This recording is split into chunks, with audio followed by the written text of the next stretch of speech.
하나님의 말씀 마태복음 1장 18절부터 21절까지의 말씀을 봉독하겠습니다. 자리에서 일어서 주시기 바랍니다. 마태복음 1장 18절부터 21절까지의 말씀입니다. 예수 그리스도의 나심은 이러하니라. 그 모친 마리아가 요셉과 정혼하고 동거하기 전에 성령으로 잉태된 것이 나타났더니 그 남편 요셉은 의로운 사람이라 저를 드러내지 아니하고 가만히 끊고자 하여 이 일을 생각할 때에 주의 사자가 현몽하여 가로되 다윗의 자손 요셉아 내 아내 마리아 데려오기를 무서워 말라. 저에게 잉태된 자는 성령으로 된 것이라. 아들을 낳으리니 이름을 예수라 하라. 이는 그가 자기 백성을 저희 죄에서 구원할 자이심이라 하니라. 아멘. 참 기쁘고 좋은 날입니다. 우리가 하나님께 엎드려 사실은 절하면서 경배를 드려야 될 날인데 오늘 우리가 이렇게 그래도 모여서 하나님께 함께 성탄 축하 예배를 드리게 됨을 진심으로 감사하게 생각하고 이 예배를 통해서 우리 하나님께서 모든 영광을 받으시기를 간절히 소망합니다. 오늘 성경은 마태복음과 누가복음을 좀 이렇게 교행적으로 왔다 갔다 할 겁니다. 그래서 마태복음과 누가복음을 좀 찾으시면서 함께 말씀을 보시면 좋으실 것 같습니다. 먼저 지도를 한번 보시면은 이제 이스라엘 땅을 우리가 다녀오지 않으셨기 때문에 사실 뭐 지도를 봐가지고 그렇게 느낌으로 와닿지는 않으시겠지만은 예수님이 애초에 태어나시기로 예고된 곳이 어디셨습니까? 예고된 곳은 베들레헴 맞습니다. 그렇죠? 그런데 그 베들레헴에 나게 되실 것은 미가 선지자를 통해서 이사야 선지자를 통해서 이미 구약이 이미 예언되어졌습니다. 그런데 예수님이 태어나기 직전에 천사가 나타나서 예수님이 태어날 것이라는 것을 예고한 곳은 어딜까요? 나사렛입니다. 자, 갈릴리 호수 저 북쪽에 나사렛 보이시죠? 저 나사렛이 마리아, 요셉이 거주하고 있던 곳이었습니다. 저기서 정혼하고 저기서 이제 삶을 시작하려고 하던 곳이었다. 그래서 저희들이 나사렛을 다녀오지 않았습니까? 그래서 나사렛을 한번 보겠습니다. 그때의 요셉과 마리아의 모습을 한번 더듬어 볼 수 있는 것이 저희들이 나사렛에 갔을 때 여러분들이 보실 때 저 있는 쪽 오른쪽에 있는 분이 여러분들이 볼 때는 왼쪽이겠네요. 목수의 모습입니다. 지금도 그 당시의 목수의 모습을 재현해 가지고 저기가 목수가 거처하는 뭐라고 그래야 되죠? 저기를 하여튼 공방입니다. 작업장. 예. 목수 작업장입니다. 그리고 저 할아버지가 친히 이렇게 나무를 이렇게 해 가지고 공구를 만드는 모습을 시연을 하시더라고요. 그 옆에 여러분들이 보셨을 때 오른쪽에 화덕 앞에서 빵을 굽는 여인이 있는데 아마 마리아가 저런 모습이었을 것이다 라고 생각하시면 될 겁니다. 그러니까 나사렛 빌리지라는 우리나라의 용인민속촌과 같은 곳이 있는데 거기선 그때 당시의 모습을 많이 재현을 해 둔 곳이 있더라고요. 그래서 저희들이 사진을 찍어 왔는데 이번 성탄절 때 아주 유용하게 요셉과 마리아의 모습을 더듬어 볼 수 있고 저렇게 이제 복장을 하고 있는 마리아에게 천사가 나타나서 처녀인 마리아에게 이제 아이를 낳을 것이다. 너는 두려워하지 말라. 이는 하나님의 은혜로 너가 성령으로 말미암아 이루어지는 것이다. 라고 이제 말씀을 하셨고요. 그 당시 이제 나사렛 회당의 모습을 거의 그대로 복원을 해둔 곳이 바로 나사렛에 있어서 나사렛 회당. 지금은 요셉을 기념하는 교회로 쓰고 있더라고요. 이게 이제 회당의 모습입니다. 그리고 예수님이 태어날 것이다 라고 천사가 나타나서 마리아에게 예고한 그 장소 사실은 아니겠죠. 그 장소를 기념해서 세운 교회가 수태고지교회, 아이가 태어날 것이다 라는 것을 알려준 것을 기념하는 교회가 굉장히 웅장하게 지어져 있었고요. 그 내부가 들어가는 문 입구에는 예수님의 일생을 이렇게 부조로 떠서 문에다가 장식을 해두었고요. 저기 지금 안에 희미하게 오른쪽에 보이십니까? 빨간 옷을 입은 사람과 흰 옷을 입은 사람, 그리고 앉아있는 여인, 이렇게 보이죠? 저기가 이제 그들의 말에 의하면은 마리아의 수태가 이루어진 장소다. 그렇게 해서 이제 기념하는 곳으로 만들어 놓고 안내를 하고 있었습니다. 옆에 뭐 이거는 자연석이고요. 그 옆에 이제 인위적으로 조금 조형을 가해서 만들어 둔 곳입니다. 여기까지가 이제 나사렛의 모습입니다. 나사렛, 이제 이 정도 하면은, 나사렛의 위치가 어디고, 그 당시 사람들의 모습은 어떠했고, 천사가 나타나서, 이제 말씀을 어떻게 증거했다는 것까지는 조금 현실적으로 감이 잡히십니까? 예, 그러면 이제 말씀을 중심으로 해서, 은혜를 나누도록 하겠습니다. 마태복음 1장 18절을 본문으로 읽었던 부분인데, 제가 이 성경을 시간에 맞게끔 재구성을 했습니다. 본문을 빼오고 이렇게 해가지고, 그렇게 해서 가급적 그 시간의 순차적 흐름을 맞추려고 노력을 했는데, 성도님들은 찾으시느라고 조금 고생은 되겠습니다.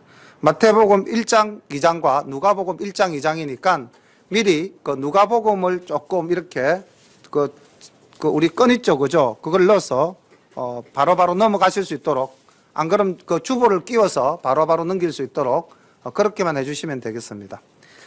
마태복음 1장 18절 그리고 누가복음 2장을 중심으로 해서, 마태복음 1장 2장과 누가복음 2장을 중심으로 해서 말씀을 전가합니다.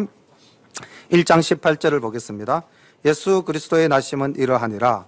그 모친 마리아가 요셉과 정혼하고 동거하기 전에 성령으로 잉태된 것이 나타났더니.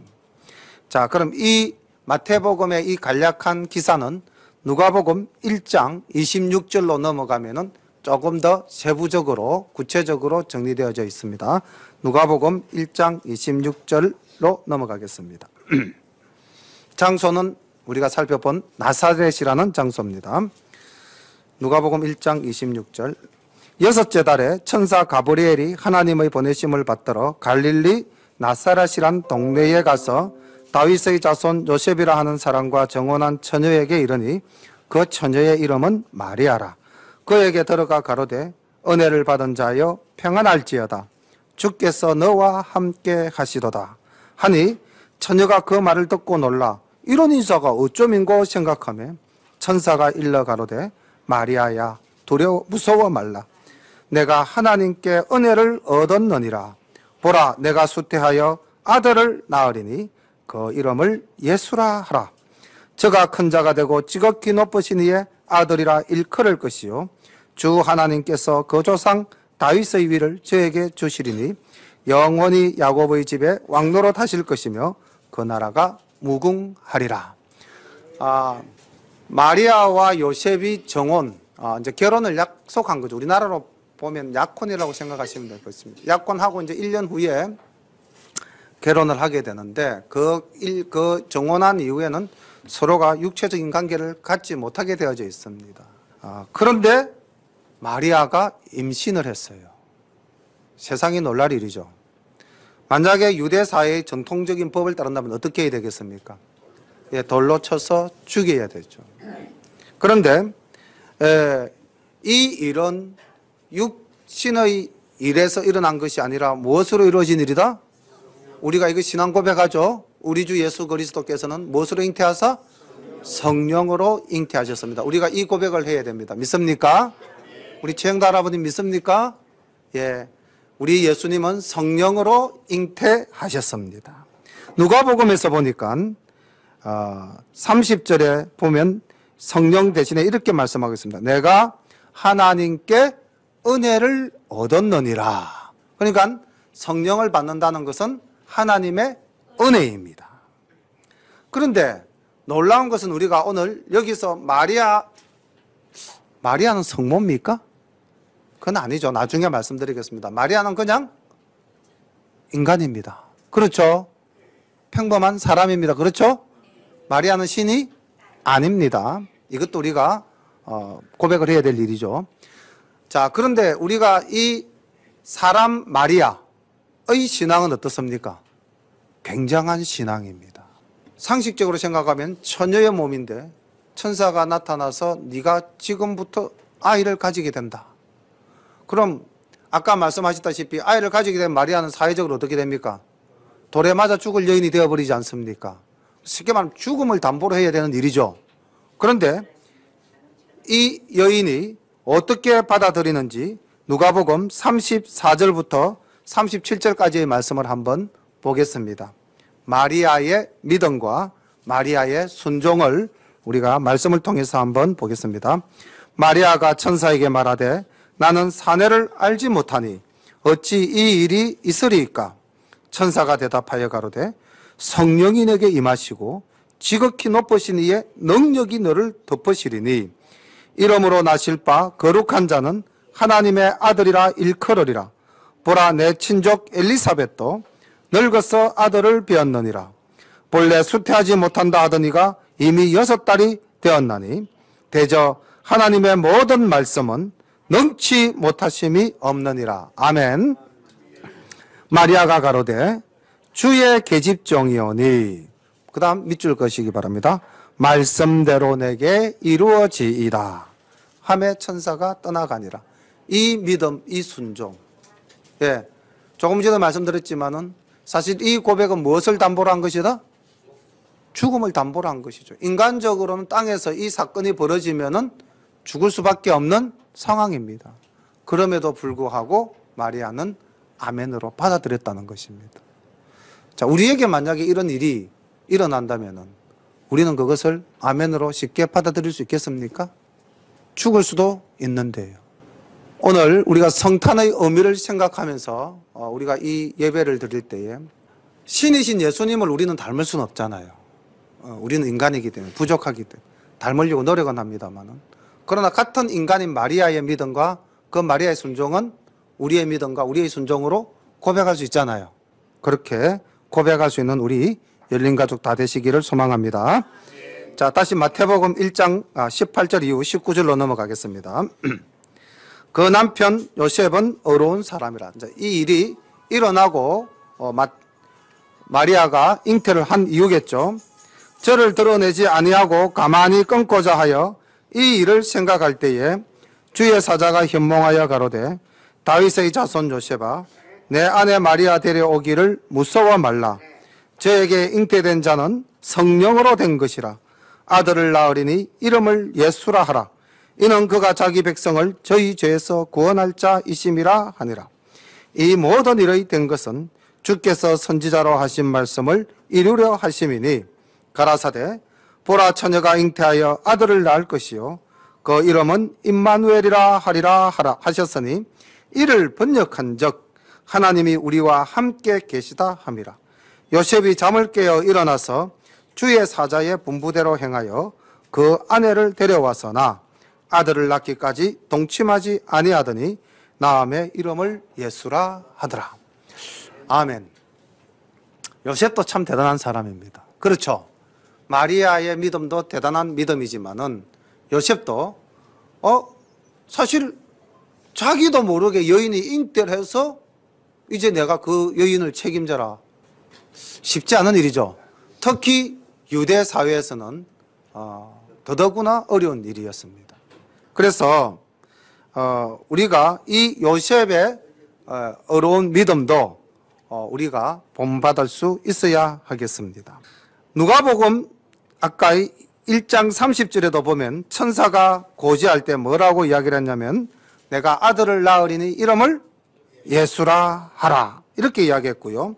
마태복음에도 고지하기를 요셉에게 고지했습니다. 아들을 낳으리니 이름을 예수라 하라. 예수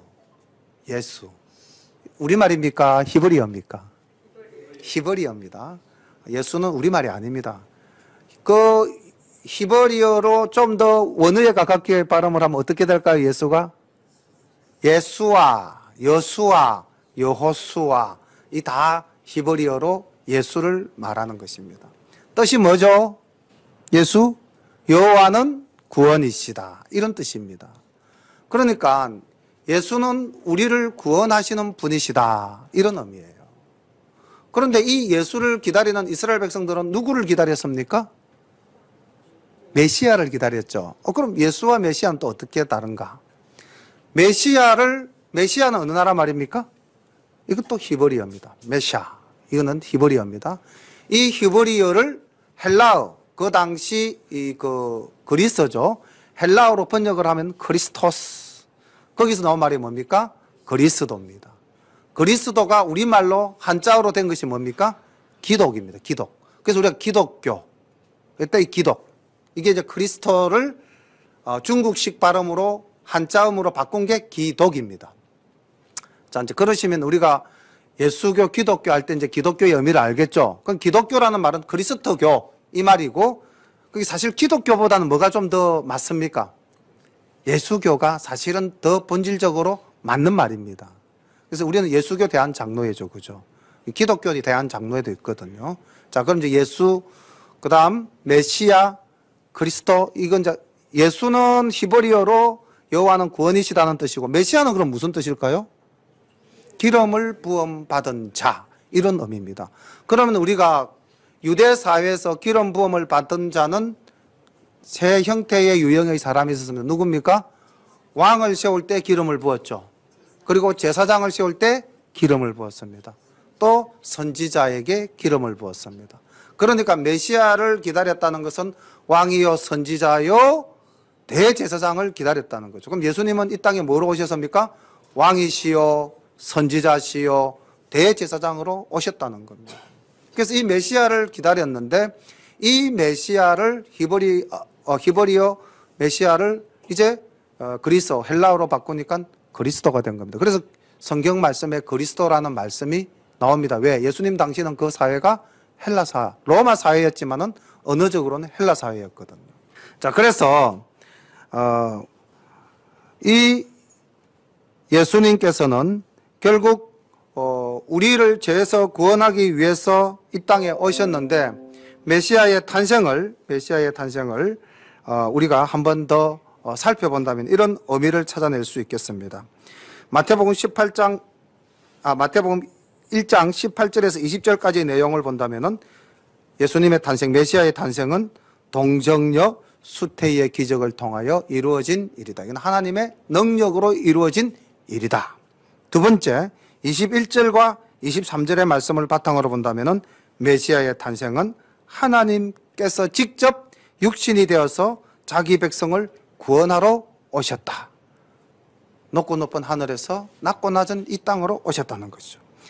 22절과 23절의 말씀을 바탕으로 메시아의 탄생은 하나님의 주권적인 계획과 선지자의 예언을 이루기 위해서 나타난 사건입니다. 그러니까 하나님의 주권적 역사심이라는 것이죠. 자, 메시아의 탄생은 이런 의미를 가집니다. 이것은 오늘날 우리의 신앙 고백으로도 여전히 유효하죠. 다음 누가복음 2장 1절로 넘어가겠습니다. 이제 누가복음을 조금 길게 보겠습니다. 누가복음 2장 1절. 자, 이렇게 해서 이제 처녀의 몸으로 아이를 가진 마리아를 요셉이 자기 집으로 데리고 왔습니다. 지금 이 사건들은 어디서 일어나고 있습니까? 나사렛에서 일어나고 있습니다. 나사렛에서 일어나고 있는 이 상황 속에 이제 누가복음 2장 1절 이때에 두 사람이 동거하지는 않았지만은 아이를 가졌을 때입니다. 이때에 가이사 아구스도가 영을 내려 천하로 다 호적하라 하였으니 이 호적은 구레뇨가 수리아 총독되었을 때에 첩번한 것이라. 모든 사람이 호적하러 각각 고향으로 돌아가며 요셉도 다윗의 집 족속인고로 갈릴리 나사렛 동네에서, 출발점이 나사렛이죠, 그죠? 동네에서 유대를 향하여 베들레헴이라 하는 다윗의 동네로 그 정원한 마리아와 함께 호적하러 올라가니 마리아가 이미 잉태되었더라. 그러니까 이제 거진 산딸이 다 되었을 때인데, 지도를 한번 보시기 바랍니다. 나사렛에서 베들레헴까지 길이 굉장히 멉니다. 약 한, 제 생각으로는 200km 가까이 될 거예요. 예, 상당히 먼 거리입니다. 그 거리를 65km니까 예, 한 100km 조금 넘겠네요. 100km 조금 넘게. 가로가 65km라 그러는 게 이스라엘 땅이. 저 정도 그렇다면 한 뭐 저희들 정확한 키로수는 모르지만 한 100km 이상의 길입니다. 이 길을 걸어서 나사렛에서 출발해서 이제 베들레헴으로 가는 겁니다. 만삭이 된 부인과 함께. 자, 꽤 긴 여정이죠. 예, 우리 어르신들 리수로 치면 몇 리입니까? 100리, 200리, 약 한 250리 정도 되죠. 100km라고 가정을 해도 그렇죠. 그게 뭐 300리 이상의 길을 아마 걸어서 내려오고 있는 겁니다. 자, 신발이 좋았겠습니까? 어땠겠습니까? 거의 지금으로부터 약 한 2000년 훨씬 이전의 일 아닙니까? 그렇죠? 지금 2017년이니까 예수님은 정확한 연대를 우리가 추정하기는 어렵지만은 헤롯이 죽었을 때 예수님이 이미 태어나셨죠. 그런데 역사적으로 헤롯의 죽음은 BC 4년이라고 기록이 되어져 있거든요. 그러니까 예수님의 탄생은 BC 4년 이전, BC 5년이나 6년경에 태어나셨다고 본다면은 지금으로부터 약 2022년 전 또는 2023년 전입니다. 그때에 나사렛에서 베들레헴까지 내려가고 있는 길입니다.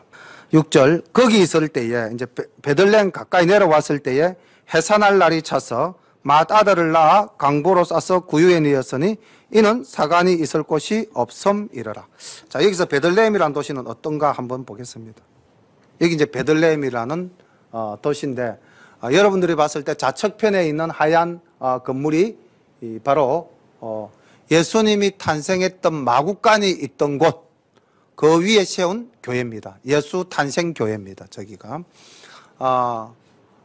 그 목자들이 이 양떼를 치다가 예수님을 만난 곳을 기념해서 세운 교회가 이 목자들 교회인데, 목자들 교회하고 그 예수님 탄생 교회하고는 차로 약 한 5분 내지 10분 저희들이 이동을 했습니다. 그러니까 예수님 탄생한 곳은 산 위고 목자들 교회는 저 산 아래 평지에 있었습니다. 상당한 거리가 있었던 것 같아요. 차로 한 뭐 5분에서 10분 같으면 사람이 걸어서는 30분 정도는 걸릴 수 있는 그런 거리가 되겠죠. 어떤 두 번째 사진이 여러분들이 보셨을 때의 오른쪽 사진이 이제 그 예수님이 태어나셨던 마구간 구유 있던 곳, 뭐 사실인지 아닌지는 정확하게는 모르겠습니다만은 그렇게 기념해서 저 장소를 안내했습니다. 자, 이게 베들레헴에 있는 예수 탄생 교회고요. 그 다음 우리가 조금 이따가 만나게 될 건데 목자들 교회, 그 양치는 목자들이 천사를 만나서 예수님의 탄생 소식을 들었던 곳, 그곳을 기념해서 세운 교회가 목자들 교회인데 바깥 모습이고요. 이 안에 이제 내부의 벽화로 천사가 나타나서 양치는 목자들에게 예수님의 탄생을 예고하는 그러한 모습입니다.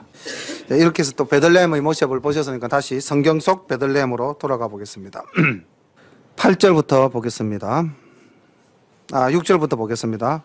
거기 있을 때에 해산할 날이 차서 맏아들을 낳아 강보로 싸서 구유에 니었으니 이는 사관에 있을 곳이 없음이러라. 그 지경에 목자들이 밖에서 밤에 자기 양떼를 지키더니 주의 사자가 곁에 서고 주의 영광이 저희를 두루 비치매 크게 무서워하는지라. 이 장면 보시면서 보면 되겠습니다. 천사가 이르되 무서워 말라. 보라, 내가 온 백성에게 미칠 큰 기쁨의 좋은 소식을 너희에게 전하노라. 오늘날 다윗의 동네에 너희를 위하여 구주가 나셨으니 곧 그리스도 주시니라. 너희가 가서 강보에 쌓여 누운 아기를 보리니 이것이 너희에게 표적이니라 하더니 홀련히 허다한 천군이 그 천사와 함께 있어 하나님을 찬송하여 가로되 지극히 높은 곳에서는 하나님께 영광이요 땅에서는 기뻐하심을 입은 사람들 중에 평화로다 하니라. 천사들이 떠나 하늘로 올라가니 목자가 서로 말하되 이제 베들레헴까지 가서 주께서 우리에게 알리신 바 이 이루어진 일을 보자 하고 빨리 가서 마리아와 요셉과 구유에 누인 아기를 찾아서 보고 천사가 자기들에게 이 아기에 대하여 말한 것을 고하니 듣는 자가 다 목자의 말하는 일을 기이히 여기되 마리아는 이 모든 말을 마음에 지키어 생각하니라. 목자가 자기들에게 이르던 바와 같이 듣고 본 그 모든 것을 인하여 하나님께 영광을 돌리고 찬송하며 돌아가니라. 아멘. 우리가 이제 천주교에서는 마리아를 뭐 성모라 해가지고 삼위일체가 아니라 먼저 사위까지로 보고 있는데 우리가 성경에서 마리아는 인간임을 알 수 있는 장면들이 몇 구절 나오는데 바로 6절에서도 나옵니다. 여기 보니까 해산할 날이 차서 7절 맏아들을 낳았다 그랬죠.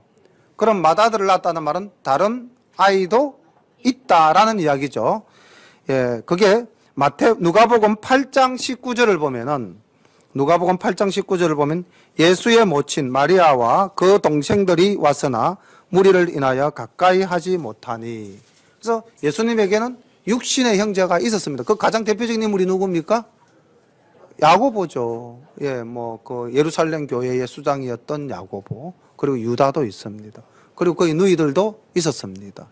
그래서 예수님은 성령으로 낳았지만 그 이유는 누굽니까? 요셉과의 관계 속에서 아이들이 태어났으니까 마리아는 성모가 될 수가 없습니다. 그는 단순한 인간이고 하나님의 뜻을 이루는 도구로 사용되어졌는데 사실 그것만 해도 큰 영광이죠. 그리고 이제 8절에 보면은 그 지경에 목자들이 밖에서 양떼를 지킬 때 이제 목자에게는 자, 우리가 여기서 한번 생각해 봅시다. 예수님이 탄생한다는 이 기쁜 소식을 최초로 전달받은 자가 누굽니까? 예수님의 부모 빼고 마리아와 요셉 빼고는 목자가 처음이죠. 자, 그럼 목자라는 존재는 어떤 존재일까요? 우리 한번 생각해 봅시다. 고귀한 신분입니까? 그렇죠. 가장 낮고 천한 사람입니다. 당시 유대의 풍속에 의하면 목자는 사람 취급을 하지 않았다는 이야기가 있거든요. 그러니까 우리나라로 본다면은 양반, 그 다음에 중인, 그 다음에 평민, 그 다음에 뭐가 있습니까? 노비보다 좀 더 못한 천민도 있었어요. 진짜 인간 대접 못 받았죠. 이렇게 소작하는 백정들, 그렇죠. 아마 우리나라의 천민 정도에 해당하는 그런 신분이었을 겁니다. 자, 이 사람들에게 예수님이 이 땅에 태어난다는 소식을 전했다. 그 소식을 전함받았다. 이건 무엇을 의미하는 걸까요? 예수님은 가장 낮은 자를 위해서 오셨다는 겁니다. 그 기쁘고 복되고 좋은 소식을 가장 낮은 사람에게 먼저 전했다는 겁니다. 그러니까 결국 그리스도의 사랑은 어디로부터 시작되어야 된다? 가장 낮은 곳에서부터 시작되어야 됩니다. 우리 교회, 열린 교회의 사랑도 우리 장로님께서 정말 어저께 애쓰셨죠. 낮은 곳, 힘이 없는 곳, 약한 곳을 찾아간 것이죠. 가장 낮은 곳부터 우리는 그리스도의 사랑을 전해야 됩니다. 사람이 이게 쉽지 않잖아요. 인간이라는 존재는 약한 자와 강한 자가 있으면 어느 쪽에 가서 붙고 싶습니까? 강한 자에게 가서 붙고 싶은 게 인간의 본성이거든요. 근데 우리 그리스도의 사랑은 그게 아니라는 것이죠. 오늘 우리 권사님 기도하시다시피 정말 우리가 우리 자아를 죽이고 정말 사랑을 하려면 정말 힘쓰고 노력해야 되는데 미워하는 건 너무 쉬워요. 그냥 툭 내뱉으면은 말에서 화살이 나가죠. 독이 나가지 않습니다. 상대를 찌르잖아요.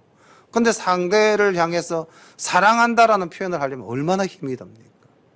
근데 예수 믿는 우리는 사랑한다는 말이 굉장히 자연스러워야 되고 미워한다는 말은 막 애쓰고 힘쓰고 노력해가지고 안 해야 됩니다. 그렇죠. 애쓰고 힘쓰고 노력해서 해야 될 게 아니고 그렇게 해서라도 안 해야 될 일인데 정말 저도 회개합니다. 미워하기도 하고요. 비난하기도 하고요. 우리 오늘 주님 탄생하신 날 우리 권사님께서 기도하실 때 하겠습니다라고 계속 기도를 하셨거든요. 다짐 한번 합시다. 자, 우리는 예수님의 사랑을 실천하겠습니다. 우리는 교회 안에서 한 가족으로 서로 사랑하겠습니다. 이 사랑을 구암동과 마산 창원 시내에 널리 전하겠습니다.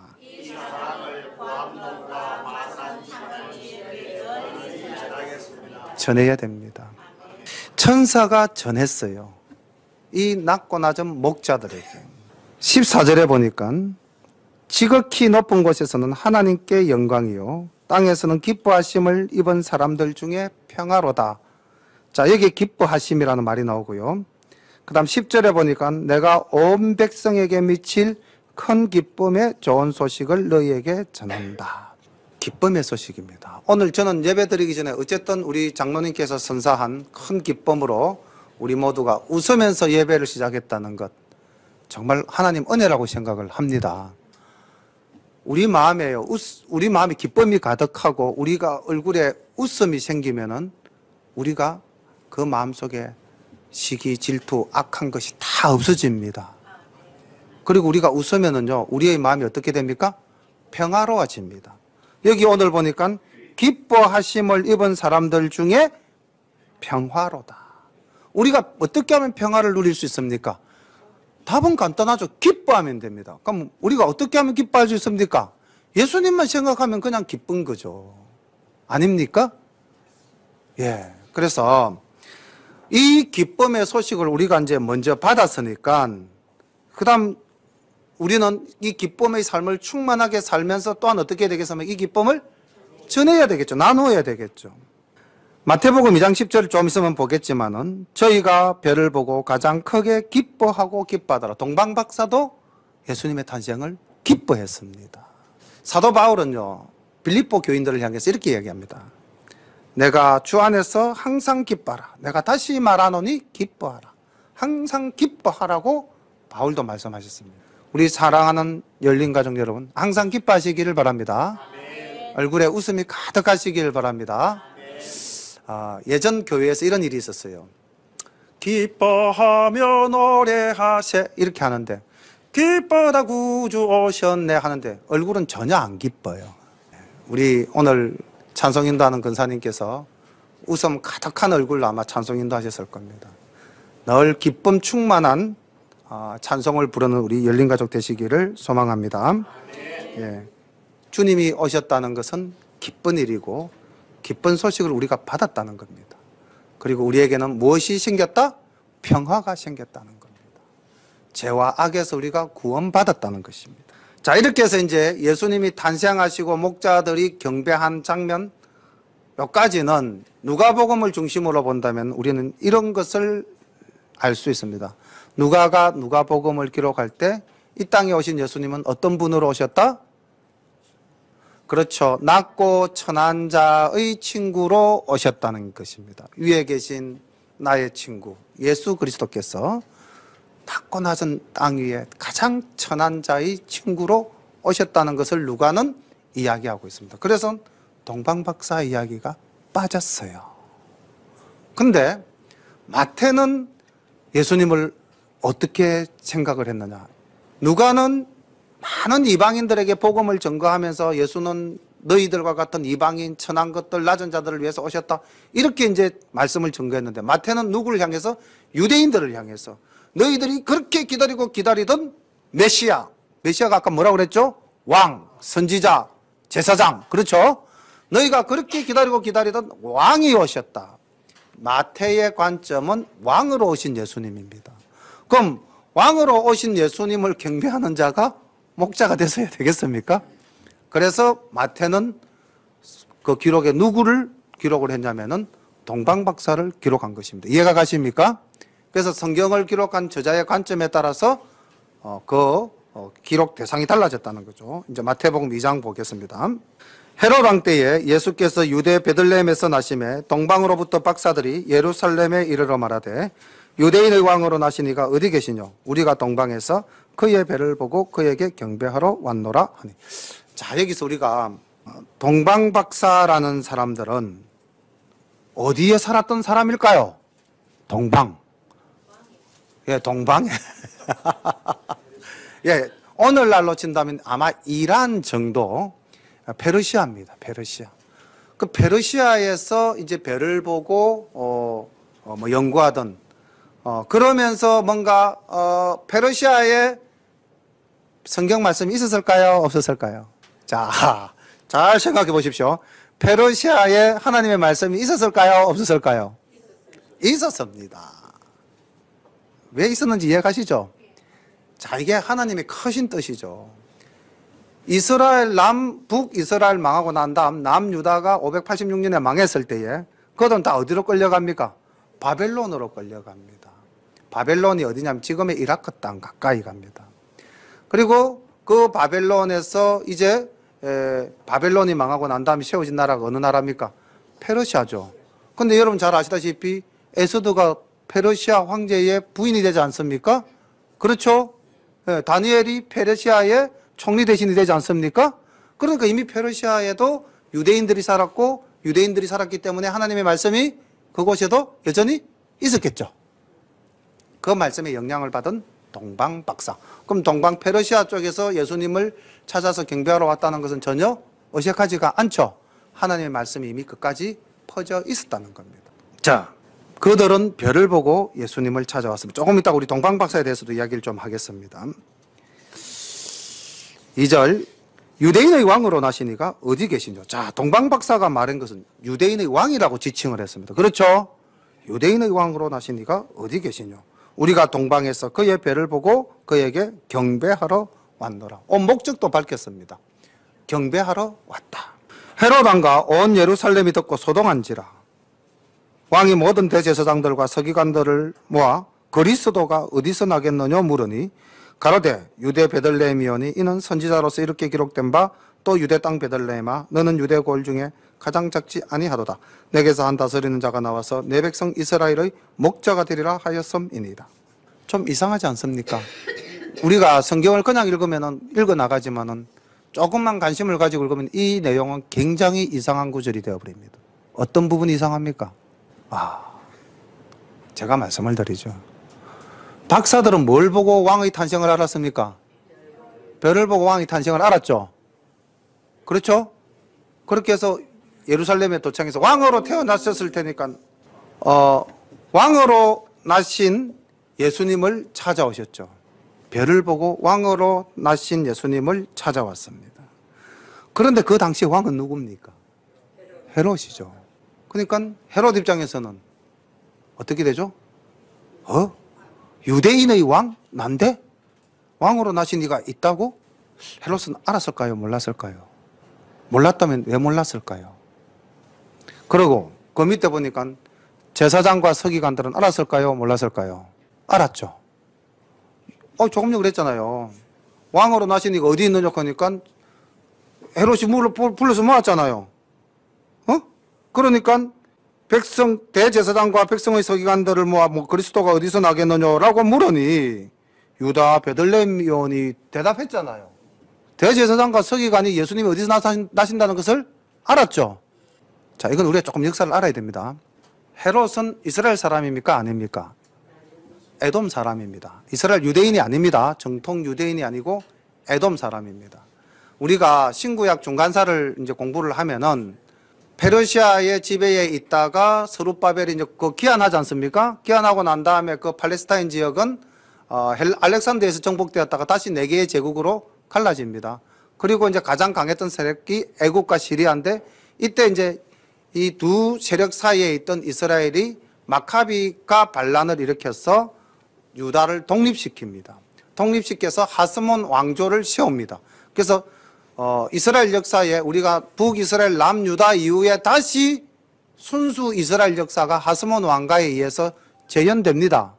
그렇게 해서 이제 역사가 흘러오다가 이 하스몬 왕가가 에돔을 완전 정복하고 에돔 사람을 전부 다 할례를 줘서 유대인화 시킵니다.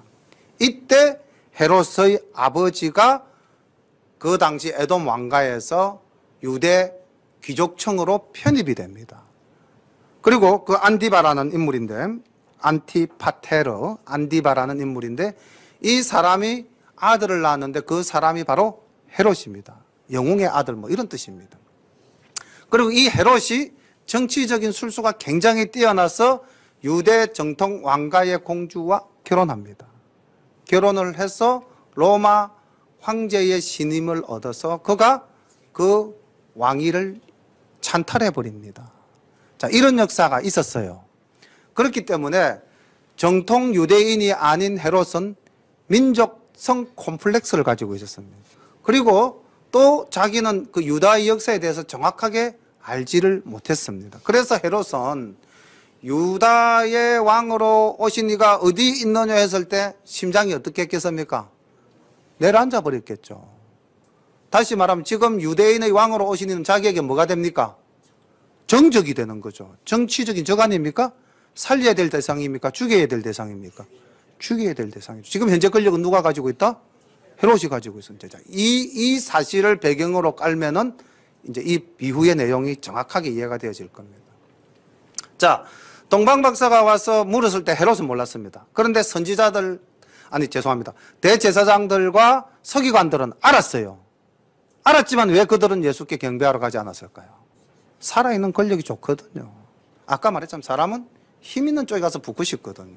그래서 그들은 동방박사가 왔을 때 정말 그들이 메시아를 기다리던 순수한 마음과 열정을 가지고 있었다면 어떻게 해야 되겠습니까? 동방박사와 함께 같이 가야죠. 안 갑니다. 오늘날 우리 이 땅에도 그렇지 않습니까? 예수님이 이 땅에 오신 지가 2020년이 넘었어요. 지금도 안 오는 사람들이 있습니다. 왜요? 세상 권력이 좋으니까요. 세상의 쾌락이 좋으니까요. 세상에서 사는 것이 달콤하니까요. 이 당시의 권력자들도 그랬다는 겁니다. 이들은 언제까지? 끝까지 예수님이 십자가에 못 박히실 때까지 철저히 예수님을 배격했던 집단들입니다. 대제사장, 서기관 그룹들은 철저히 권력에 붙어서 자기의 기득권을 누리고자 했던 사람들입니다. 오늘날도 마찬가지입니다. 그런데 하나님께서는 우리같이 천하고 약한 것을 들어서 그 강한 것들을 부끄럽게 하신다 하셨죠. 그죠? 우리는 하나님의 자녀입니다. 세상 권력 좀 적지만은 우리는 더 큰 권세를 가지고 있습니다. 믿습니까? 7절부터 말씀을 보겠습니다. 이에 헤롯이 가만히 박사들을 불러 별이 나타난 때를 자세히 묻고 베들레헴으로 보내며 이르되 가서 아기에 대하여 자세히 알아보고 찾거든 내게 고하여 나도 가서 그에게 경배하게 하라. 박사들이 왕의 말을 듣고 갈새 동방에서 보던 그 별이 문득 앞서 인도하여 가다가 아기 있는 곳 위에 머물러 섰는지라. 자, 지금 헤롯이 박사들에게 당신들 가서 왕에게 경배하고 돌아올 때 나에게 와서 그 위치를 정확하게 알려주시오. 나도 거기 가서 경배하겠소. 진실입니까? 허위입니까? 거짓말이죠. 이 말을 한 이유는 뭐겠습니까? 예수님이 언제 어디서 났는가를 찾아가지고 나중에 제거하기 위한 목적이었겠죠. 하나님이 이 일이 이루어지게끔 하겠습니까? 아니면 그걸 가로막겠습니까? 가로막죠. 하나님이 어떤 분이십니까? 인간이 아무리 자기의 힘과 권력으로서 계획을 한다 할지라도 안 됩니다. 진리를 해방할 수는 없는 거죠. 자, 10절 보겠습니다. 저희가 별을 보고 가장 크게 기뻐하고 기뻐하더라. 집에 들어가 아기와 그 모친 마리아와 함께 있는 것을 보고 엎드려 줄 걷기 바랍니다. 아기께 경배하고. 자, 경배의 대상이 누굽니까?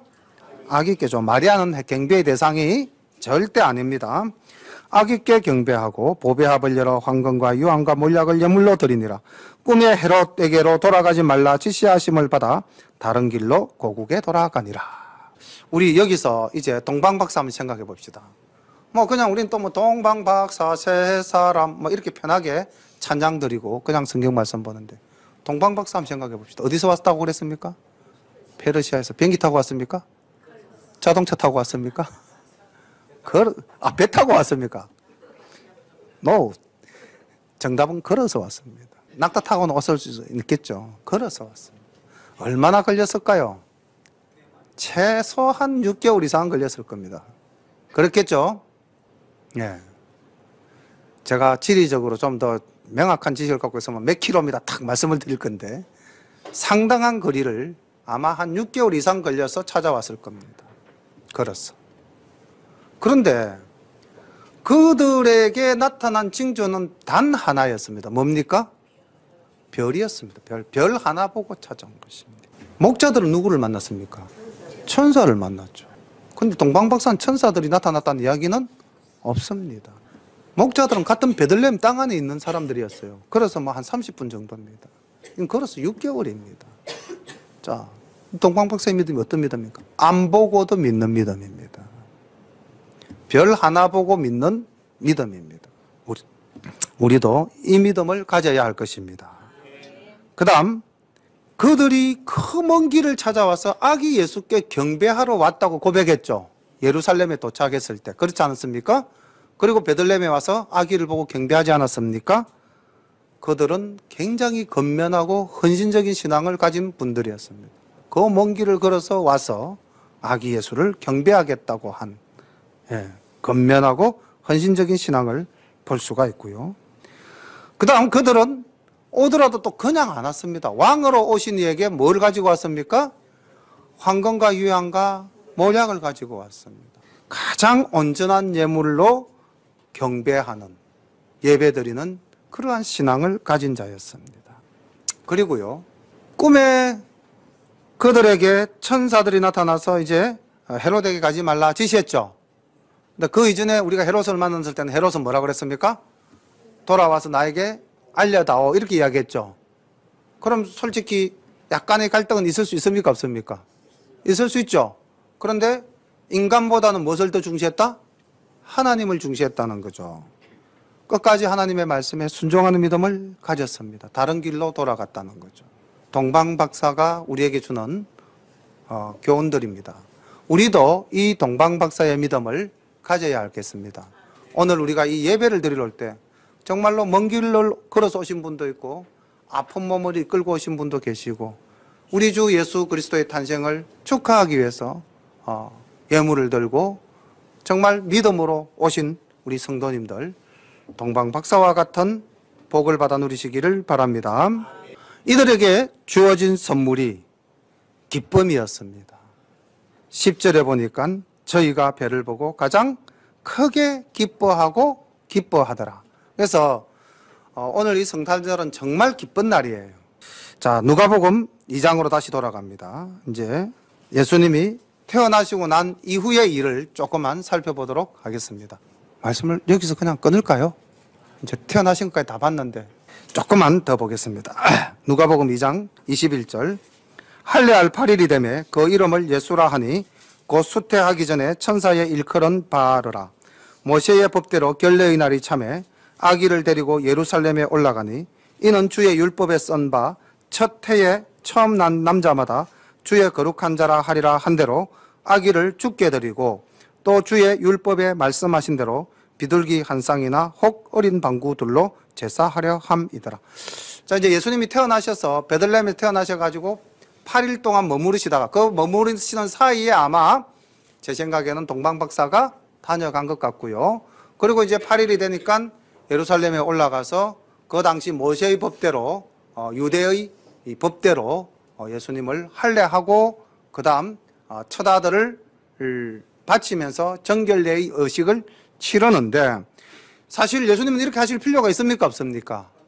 없죠. 예수님 이렇게 하실 필요가, 왜냐하면 하나님이시기 때문에 인간으로 오셨지만은 하나님이시면 이런 일을 하지 않아도 되는데 왜 이렇게 하셨을까? 이걸 우리가 또 한번 생각해야 됩니다. 왜 하셨을까? 왜 십자가에서 죽으셨을까? 안 죽으셔도 되는데. 이 땅에 오셔서 왜 배고프다고 하셨을까? 왜 눈물을 흘리셨을까? 예수님은 우리와 똑같은 모습으로 33년을 사셨죠. 우리의 죄를 대신해서 완전한 우리가 되신 겁니다. 그리고 십자가에서 돌아가신 거죠.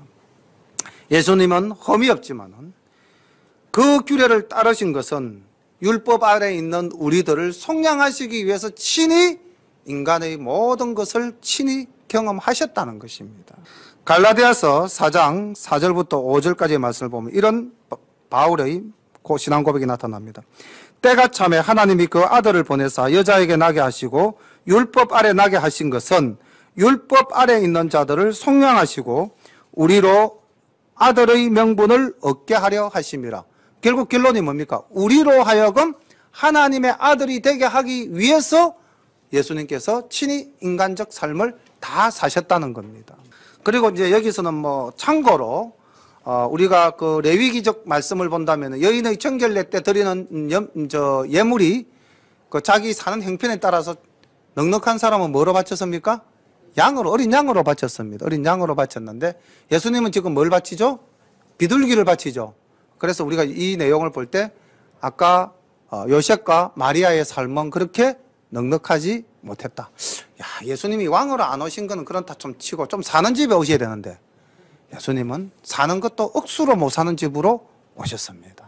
다시 마태복음 2장으로 넘어가겠습니다. 마태복음 2장 13절 저희가 떠난 후에 주의 사자가 요셉에게 현몽하여 가로되 헤롯이 아기를 찾아 죽이려 하니 일어나 아기와 그의 모친을 데리고 애굽으로 피하여 내가 내게 이르기까지 거기 있으라 하시니 요셉이 일어나서 밤에 아기와 그의 모친을 데리고 애굽으로 떠나가 헤롯이 죽기까지 거기 있었으니 이는 주께서 선지자로 말씀하신 바 애굽에서 내 아들을 불렀다 함을 이루려 하심이니라.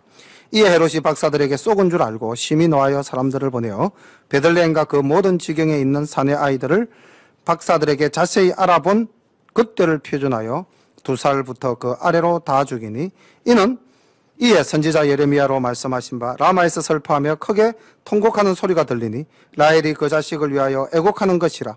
그가 자식이 없으므로 위로받기를 거절하였도다 함이 이루어졌느니라. 헤롯이 죽은 후에 주의 사자가 애굽에서 요셉에게 현몽하여 가로되 일어나 아기와 그 모친을 데리고 이스라엘 땅으로 가라. 아기의 목숨을 찾던 자들이 죽었느니라 하시니 요셉이 일어나 그 모친을 데리고 이스라엘 땅으로 들어오니라. 아멘. 여기서 딱 하나만 더 살펴보겠습니다. 저도 그냥 전혀 생각을 안 했는데 이번 말씀을 준비하면서 이 예수님이 애굽으로 피신하는 장면, 아기가 생각해 보십시오. 아기가 부모의 품에 안겨서 다시 광야길로 갑니다. 여러분 이거 애굽으로 가는 길이 다시 말하면 출애굽했던 그 길 아닙니까? 그렇죠. 아기 예수가 이 땅에 태어나셔서 편안하게 자랐습니까? 고난받으면서 자랐습니까? 태어나자마자 생명의 위협을 느끼고 애국까지 내려가는 고난의 시간을 보냈다는 겁니다. 그렇죠. 왜 이 고난을 주님께서 당하셨을까요? 태어나자마자. 우리 사는 것도 고난이죠. 예. 저는 예수님이 태어나셔서 고난받았다는 생각은 사실 별로 해본 적이 없었습니다. 이 말씀을 우리가 여러 번 읽고 지나갔지만은 깊이 묵상하지 않았을 때는 정말 태어나자마자 바로 그 헤롯의 칼날을 맞이해야 되고요. 그 부모의 품에 애국까지 내려가는 길이 여러분 생각해 보십시오. 강약길로 아무리 빨리 가도 한 40일 이상 걸립니다. 빠른 길로 가도 바닷길로 가도. 아기가 아까 말했다시피 집안이 넉넉한 사람들도 아니었는데 그 강약길을 갈 때 먹을 걸 제대로 먹었겠습니까? 엄마 자신들 제대로 먹었겠습니까? 예를 들자면은 한번 생각해 보면은 굉장히 참담하지 않습니까? 왜 태어나신 예수님이 태어나자마자 이런 고난을 당하셨을까요? 그리고 거기서 다시 애굽에서 출발해서 나사렛까지는 또 얼마나 먼 길입니까? 그것도 아기 때잖아요. 주님이 이런 고난을 어렸을 때부터 당하신 것은 누구를 위함이다?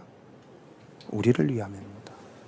주님이 이 땅에 오신 것이 우리를 위해서 오셨었고 오신 예수님은 태어나자마자 고난당했습니다. 만약에 우리가 이런 삶을 가지고 있다면 많은 사람들에게 나는 정말 이렇게 살아서라고 이야기하지 않겠습니까? 근데 예수님은 그 모든 것을 말씀하지 않으셨습니다.